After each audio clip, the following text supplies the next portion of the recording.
Good afternoon and welcome to HRTV. I'm Toby Simpson and I'm fortunate to be sitting here with Gabriele Metz, who is the Head of Talent Management for the Middle East and Africa for Ericcson, working across over 60 offices across the region.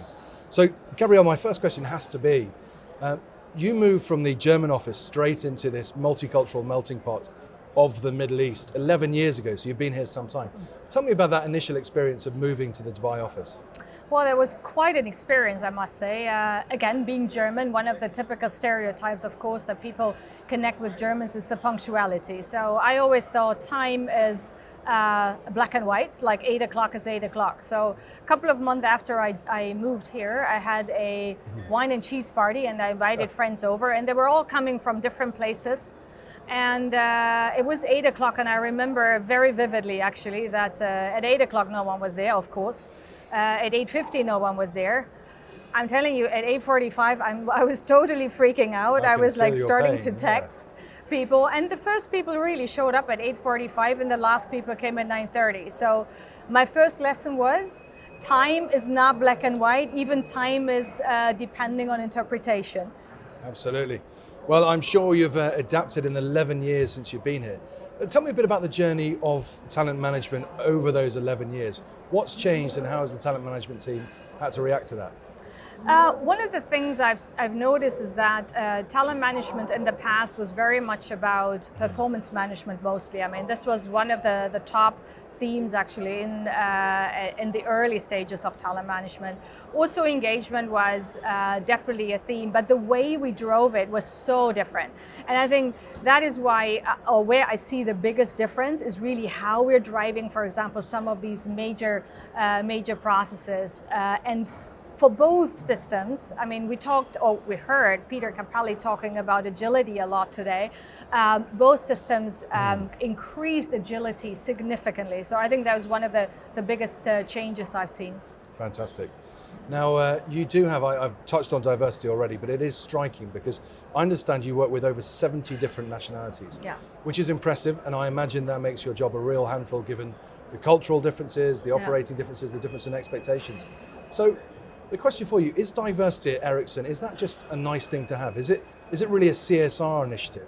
Or does diversity have a genuine business impact? It definitely has a business impact. I mean, there's multiple research that has been done by McKinsey, by Deloitte and other companies that have really shown the very close correlation between the bottom line and having diverse teams.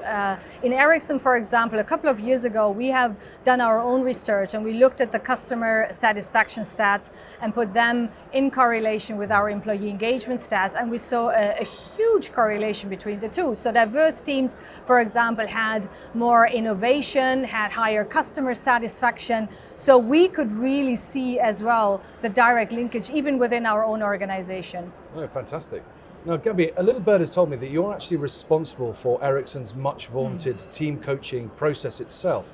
Now, tell me, how did that idea come about? How did it end up being integral to the way that Ericcson do things nowadays?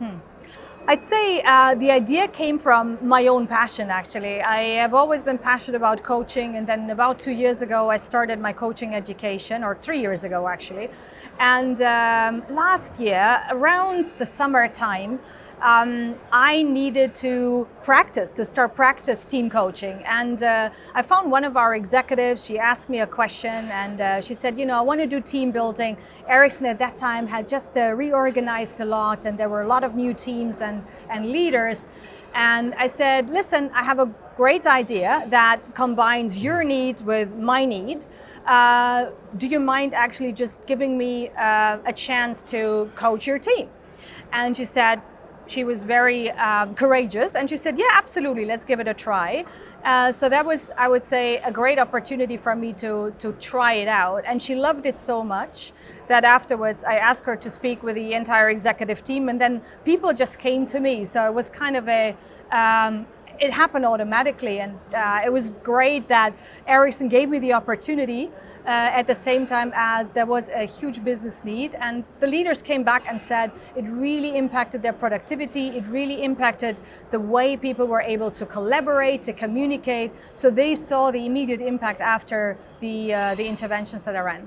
I can understand that, and I can see that working very well, but I also know that these things have to last over time. Now, you'll turn up with all your energy, you'll wave your magic wand, the team will start, beginning to adapt to this new coaching process. But unless it's persistently reinforced through performance management, perhaps, through managers doing their jobs, the impact will deaden over time. Now, we've heard at this conference, and we've heard many times before, but managers hate doing performance management. How do you encourage them to keep up the momentum, and what's the ongoing input you have with those teams? Actually, when I talk about performance management, I do compare it with, let's say, a soccer team having a coach. And I just saw a very recent example. The son of my best friend, he's a professional soccer player, and he had a coach, and he didn't perform under the coach, respectively. He wasn't even given the chance. He was sitting on the bench. And then all of a sudden the coach changed, and he actually is now a shining star. And I keep saying to my managers that it's exactly the same. Performance management is actually just all about providing regular feedback, providing regular coaching to the people in my team, and that will drive their performance. So the performance management tools or processes are just there to capture information so that it's not lost. But that's all it is about. Fair enough. Good stuff. Well, Gabriele, it's been a lot of fun. Thank you ever so much for your time today. Thank you, Toby. As a manager, I need to keep working with my team. Thank you to our audience, and goodbye. Thank you.